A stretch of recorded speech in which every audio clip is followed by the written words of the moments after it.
We are in Panama, and Darlene asked me a rather interesting question this morning about my rounding of Cape Horn and what went through my mind. Well, I've been evolving in my thought process, and I realized that when I faced the storm of March 11th, 1999, I was truly in a fight for my survival. The seas were huge, way bigger than what's behind me in terms of the land. The winds were in excess of 80 nautical miles an hour, with gusts much higher, the highest conditions I've ever had. And I was being pushed towards the rocks of Cape Horn, the rocks of Chile, where my options were very limited. And so I was faced with a quandary.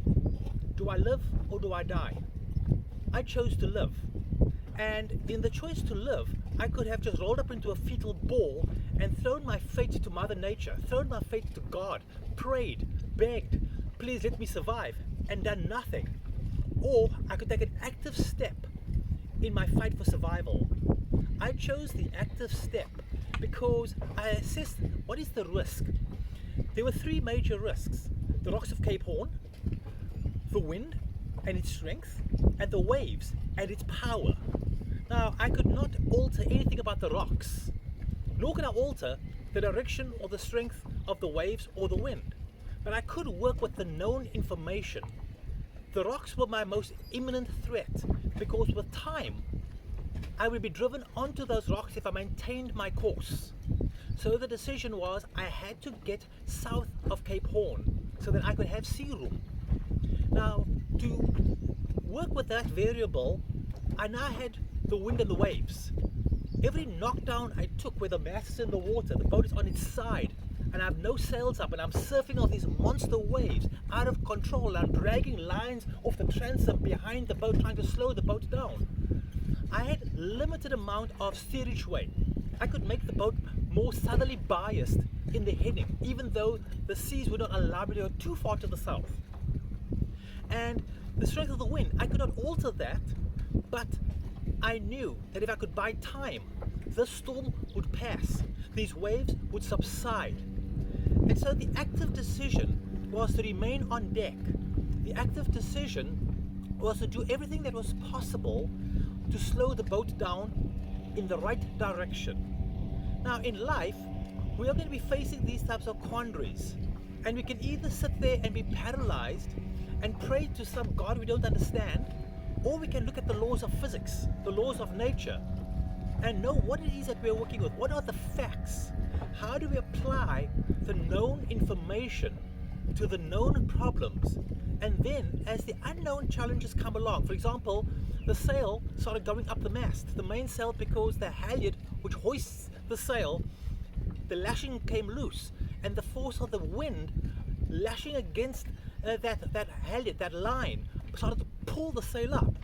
Again, I could say poor me, or instead I knew I had to go to the mast. I had to leave the safety of the cockpit, crawl along the deck, fight against the wind, fight against the waves breaking over the boat, take the knockdowns, and position and time my action, my movements, my grip.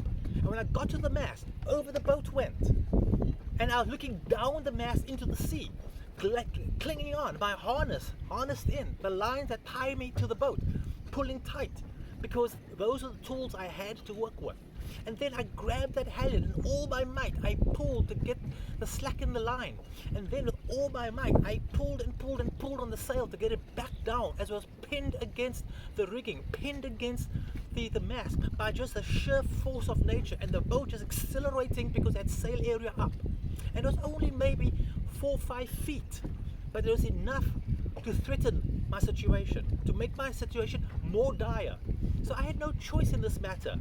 React in a positive way, react with the knowledge I have, react with the force of the strength of my will to solve the problem. And I solved the problem. Then back to the cockpit. That solution worked. Back to the safety of the cockpit. But the storm has not abated. I've got to continue enduring. And so in life, we're going to be throwing these curveballs, we're going to be throwing these challenges in the business arena of how do we adapt, how do we change when people maybe let us down or somebody important leaves the organization. What is adaptation? If health hits a family, what is the adaptation? So these are the confidences that we have to develop in ourselves, the knowledge base we have to develop in ourselves, the experiences we have to develop. And with this combination of wisdom, knowledge, experience, insights, and commitment, we can solve any type of problem that comes to our society, that comes to our world. There are no barriers, only solutions.